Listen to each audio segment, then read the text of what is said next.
El corazón delator, de Edgar Allan.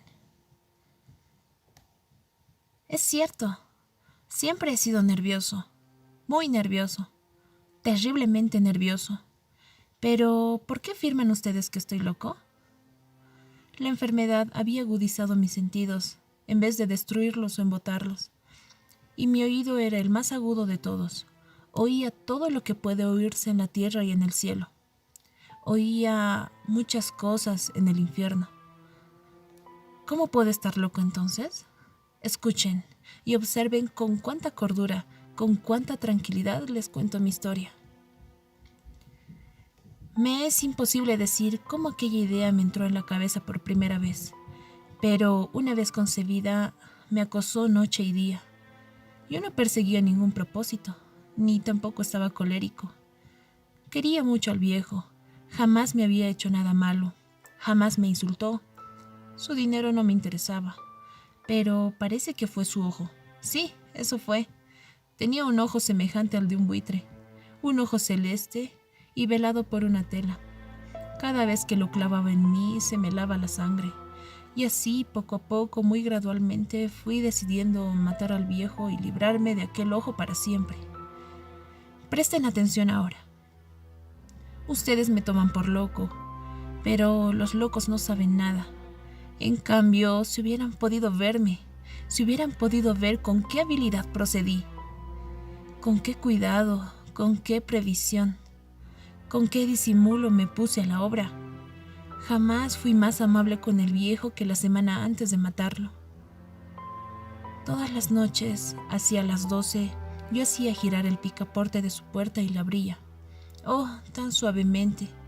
Y entonces, cuando la abertura era lo bastante grande para pasar la cabeza, levantaba la linterna sorda, cerrada, completamente cerrada, de manera de que no se viera ninguna luz, y tras ella pasaba la cabeza.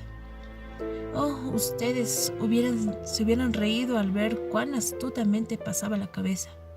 La movía lentamente, muy lentamente, a fin de no perturbar el sueño del viejo. Me llevaba una hora entera introducir completamente la cabeza por esa abertura de la puerta, hasta verlo tendido en su cama. ¿Eh? ¿Es que un loco hubiera sido tan prudente como yo? Y entonces, cuando tenía la cabeza completamente dentro del cuarto, abría la linterna cautelosamente. Oh, tan cautelosamente. Sí, cautelosamente iba abriendo la linterna, pues crujían las bisagras. La iba abriendo lo suficiente para que un solo rayo de luz cayera sobre el ojo del buitre. Y esto lo hice durante 7 largas noches. Cada noche a las 12 siempre encontré el ojo cerrado, por eso no me era posible cumplir mi obra. Pero no era el viejo quien me irritaba, sino el mal de ojo. Y por la mañana, apenas iniciando el día, entraba sin miedo en su habitación y le hablaba resueltamente, llamándole por su nombre en voz cordial y preguntándole cómo había pasado la noche. Ya ven ustedes que tendría que haber sido un viejo muy astuto para sospechar que todas las noches, justamente a las 12, iba yo a mirarle mientras dormía. Al llegar la 8ª noche, procedí con mayor cautela de que costumbre al abrir la puerta. El minutero del reloj se mueve con más rapidez de lo que movía mi mano. Jamás antes de aquella noche había sentido el alcance de mis facultades, de mi sagacidad. Apenas lograba contener mi impresión de triunfo. Pensar que estaba ahí, abriendo poco a poco la puerta y que él ni siquiera soñaba con mis secretas intenciones o pensamientos. Me reí entre dientes ante esa idea, y quizá me oyó, porque lo sentí moverse repentinamente de la cama, y como si se sobresaltara. Ustedes pensarán que me eché hacia atrás, pero no. Su cuarto estaba tan negro como la brea, ya que el viejo cerraba completamente las persianas por miedo a los ladrones. Yo sabía que le era imposible distinguir la abertura de la puerta y seguí empujando suavemente, suavemente. Había ya pasado la cabeza y me disponía a abrir la puerta, la linterna, cuando mi pulgar resbaló en el cierre metálico y el viejo enderezó en el lecho gritando: «¿Quién está ahí?». Permanecí inmóvil, sin decir palabra. Durante una hora entera no moví ni un solo músculo, y en todo ese tiempo no oí que volviera a tenderse la cama. Seguía sentado, escuchando, tal como yo lo había hecho noche tras noche, mientras escuchaba en la pared los taladros cuyo sonido anunciaba la muerte. Oí de pronto un leve quejido, y supe que era el quejido que nace del terror. No expresaba dolor o pena, oh no. Era el ahogado sonido que brota del fondo del alma cuando el espanto sobrecoge. Bien conocía yo ese sonido. Muchas noches, justamente a las 12, cuando el mundo entero dormía, surgió en mi pecho, ahondando con su espantoso eco los terrores que me enloquecían. Repito que lo conocía bien. Comprendí lo que estaba sintiendo el viejo y tuve lástima. Aunque me reía en el fondo de mi corazón, comprendí que había estado despierto desde el primer leve ruido. Cuando se movió en la cama, había tratado de decirse que aquel ruido no era nada, pero sin conseguirlo pensaba: no es más que el viento de la chimenea, o un grillo que chirrió solo una vez. Sí, había tratado de darse ánimo con esas suposiciones, pero todo era en vano. Todo era en vano, porque la muerte se había aproximado a él, deslizándose furtiva, y envolvía a su víctima. En la fúnebre influencia de aquella sombra imperceptible era la que movía a sentir, aunque no podía verla ni oírla, a sentir la presencia de mi cabeza dentro de la habitación. Después de haber esperado largo tiempo, con toda paciencia, sin oír que volviera a acostarse, resolví abrir una pequeñísima ranura en la linterna. Así lo hice. No pueden imaginarse ustedes con qué cuidado, con qué inmenso cuidado, hasta que un fino rayo de luz semejante al hilo de la araña brotó de la ranura y cayó lleno sobre el ojo del buitre. Estaba abierto de par en par, y yo empecé a enfurecerme mientras le miraba. Le vi con toda claridad y de un azul apagado, con aquella horrible tela que me helaba hasta el tuétano.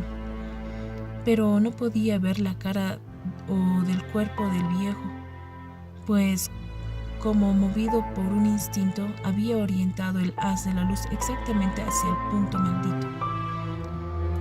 ¿No les he dicho ya que lo que toman erradamente por locura es solo una excesiva agudeza de los sentidos? En aquel momento llegó a mis oídos un resonar apagado y presuroso, como el que podría ser un reloj envuelto en algodón. Aquel sonido también me era familiar. Era el latir del corazón del viejo. Aumentó más mi furia, tal como el redoblar de un tambor que estimula el coraje de un soldado. Pero incluso entonces me contuve y seguí callado. Apenas si respiraba. Sostenía la linterna de modo que no se moviera, tratando de mantener con toda firmeza posible el haz de la luz sobre el ojo. Entretanto, el infernal latir del corazón iba en aumento, hacía cada vez más rápido, cada vez más fuerte, momento a momento. El espanto del viejo tenía que ser terrible, cada vez más fuerte, más fuerte. ¿Me siguen ustedes con atención? Les he dicho que soy nervioso. Sí, lo soy. Y ahora a medianoche, en el terrible silencio de aquella antigua casa, un resonar tan extraño como aquel me llenó de horror incontrolable. Sin embargo, me contuve todavía algunos minutos y permanecí inmóvil. Pero el latido crecía cada vez más fuerte, más fuerte. Me pareció que aquel corazón iba a estallar y una nueva ansiedad se apoderó de mí. Algún vecino podría escuchar aquel sonido. La hora del viejo había sonado. Lanzando un alarido, abrí del todo la linterna y me precipité en la habitación. El viejo clamó una vez, nada más que una vez. Me bastó un segundo para arrojarle al suelo y echarle encima el pesado colchón. Sonreí alegremente al ver lo fácil que me había resultado todo. Pero durante varios minutos el corazón siguió latiendo con sonido ahogado. Claro que no me preocupaba, pues nadie podría escucharlo a través de las paredes. Cesó por fin de latir. El viejo había muerto. Levanté el colchón, examiné el cadáver. Sí, estaba muerto, completamente muerto. Apoyé mi mano sobre el corazón y la mantuve así largo tiempo. No se sentía el menor latido. El viejo estaba bien muerto. Su ojo no volvería a molestarme. Si ustedes continúan tomándome por loco, dejarán de hacerlo cuando les describa las astutas precauciones que adopté para esconder el cadáver. La noche avanzaba, mientras yo cumplía mi trabajo con rapidez, pero en silencio. Ante todo, descuarticé el cadáver. Le corté la cabeza, los brazos y las piernas. Levanté luego 3 planchas del piso de la habitación y escondí los restos en el hueco.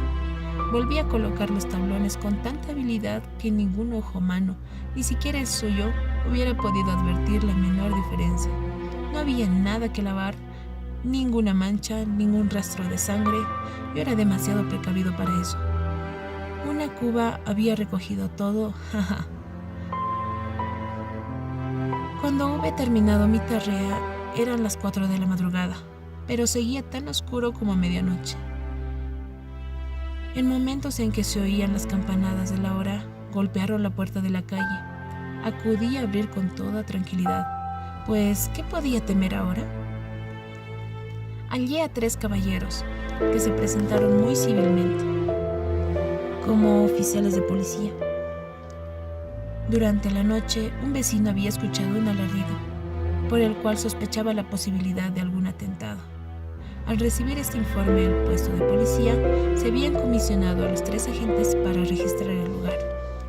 Sonreí, pues, ¿qué tenía que temer? Di la bienvenida a los oficiales, les expliqué que yo había lanzado aquel grito durante una pesadilla. Les hice saber que el viejo se había ausentado a la campaña. Llevé a los visitantes a recorrer la casa y los invité a que revisaran bien. Finalmente, acabé conduciéndolos a la habitación del muerto. Les mostré sus caudales intactos, y como cada cosa se hallaba en su lugar, en el entusiasmo de mis confidencias, traje sillas a la habitación y pedí a los 3 caballeros que descansaran allí de su fatiga, mientras yo mismo, con audacia de mi perfecto triunfo, colocaba mi silla en el exacto punto bajo el cual reposaba el cadáver de mi víctima. Los oficiales se sentían satisfechos, mis modales los habían convencido. Por mi parte, me hallaba perfectamente cómodo, sentándome, y hallaron de cosas comunes, y mientras yo les contestaba con animación, más al cabo de un rato empecé a notar que me ponía pálido y deseé que se marcharan. Me dolía la cabeza y creía percibir un zumbido en los oídos, pero los policías continuaban sentados y charlando. El zumbido se hizo más intenso, seguía resonando y era cada vez más intenso. Hablé en voz muy alta para librarme de esa sensación, pero continuaba lo mismo y se iba haciendo cada vez más clara, hasta que al fin me di cuenta de que aquel sonido no se producía dentro de mis oídos. Sin duda, debí ponerme muy pálido, pero seguí hablando con creciente soltura y levantando mucho la voz. Empero el sonido aumentaba. ¿Y qué podía ser yo? Era un resonar apagado y presuroso, un sonido como el que podría ser un reloj envuelto en algodón. Yo jadeaba y tratando de recordar el aliento, y sin embargo los policías no habían oído nada. Hablé con mayor rapidez y con vehemencia, pero el sonido crecía continuamente. Me puse en pie y discutí sobre las insignificancias en voz alta y con violentas gesticulaciones, pero el sonido crecía continuamente. ¿Por qué no se iban? Anduve de un lado a otro a grandes pasos, como si las observaciones de aquellos hombres me enfurecieran, pero el sonido crecía continuamente. ¡Oh Dios! ¿Qué podía ser yo? Lancé espumarajos de rabia, maldije, juré balanceado la silla sobre el cual me había sentado, raspé con ella las tablas del piso, pero el sonido sobrepujaba todos los otros lados y crecía sin cesar, más alto y más alto. Y entre tanto los hombres seguían charlando plácidamente y sonriendo. ¿Era posible que no me oyeran? ¡Santo Dios! No. Claro que oían y que sospechaban. Sabían que estaba burlando de mi horror. Sí, así es, lo pensé y lo pienso hoy. Pero cualquier cosa era preferible que aquella agonía. Cualquier cosa sería más tolerable que aquel escarnio. No podía soportar más tiempo sus sonrisas hipócritas. Sentí que tenía que gritar o morir. Y entonces, otra vez, escuchen más fuerte y más fuerte. Basta ya de fingir malvados, aullé. Confieso que lo maté. Levanten esos tablones, ahí, donde está latiendo su horrible corazón.